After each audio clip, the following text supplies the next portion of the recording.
50,000 tentera darat Amerika kan. Dah pergi dekat Timur Tengah. 50,000 tentera tu. Tu macam mereka nak pergi gegak Iran lah tu kan. Kita doakanlah Iran ni selamat. Bukan apa kan. Amerika ni dia punya strategi depa lain macam. Depa kalut dengan gencatan senjata tu. Depa ada taktik lain tu. Kita kena hati-hati. 50,000 tentera tu. Dia masuk kiri kanan depan belakang lah. Iran tak boleh buat apa. Kalau Iran rasa ceasefire ni 2 minggu ni kan. Depa relax-relax, tak buat prepare, tak buat persiapan dekat sepadan-sepadan negara Iran ni kan. Memang teruk lah.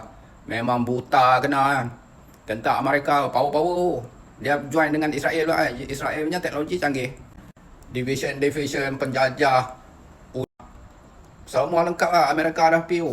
50,000 tentera tu. Amerika dah pergi tengok dekat kan.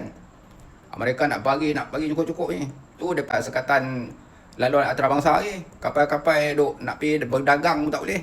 Minyak tak boleh masuk, minyak tak boleh keluar. Bahaya. Tak apa.